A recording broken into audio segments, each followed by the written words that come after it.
Hello everyone and welcome back to our final video on Wilhelm II before we go into Weimar Republic.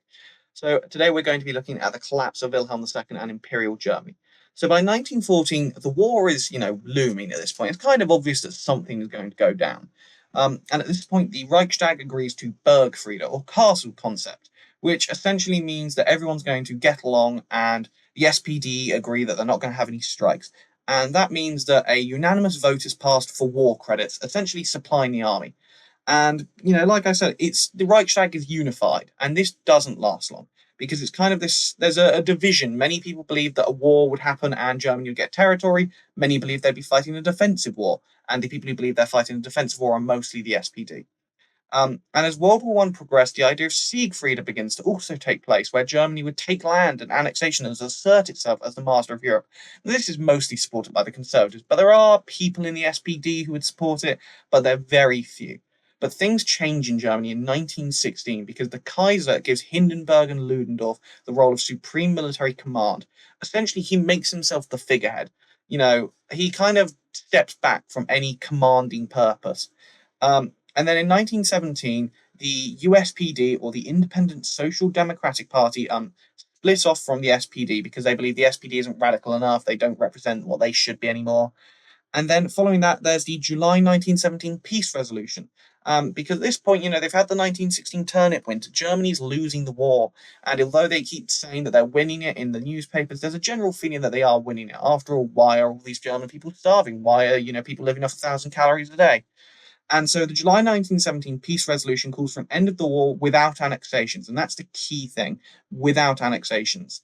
Because many also believe, like I said earlier, that Germany was fighting a war on the defensive. Austria-Hungary was being attacked. They were just going to fight and defend themselves. Um, and it does pass, but nothing really happens. And at the same time, Holwig is replaced by George Michaelis, who is unable to control the Reichstag, but he does get around the idea of the 1917 peace resolution by saying, instead of it being a legitimate thing, he kind of says, I interpret it as a certain thing.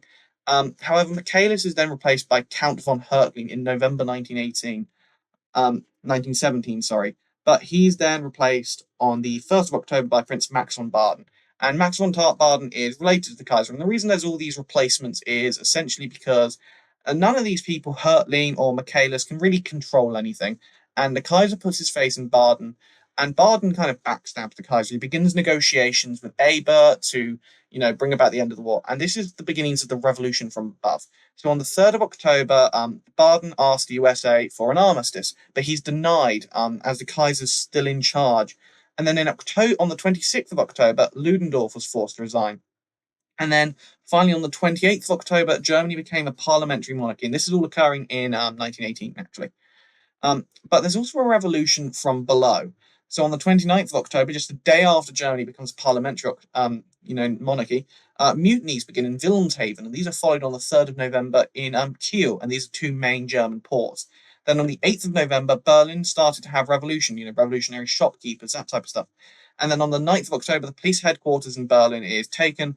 And finally, Prince Max von Baden, he announces that the Kaiser has abdicated and he's giving his powers to Ebert. And Ebert announces that he's forming, the Weimar Republic with the SPD ruling, and there'll be free elections. The Kaiser didn't agree to this. In fact, he didn't know any of this was going on. But he realizes he can't do anything, so he flees to Holland. And that's the last we'll ever hear of him.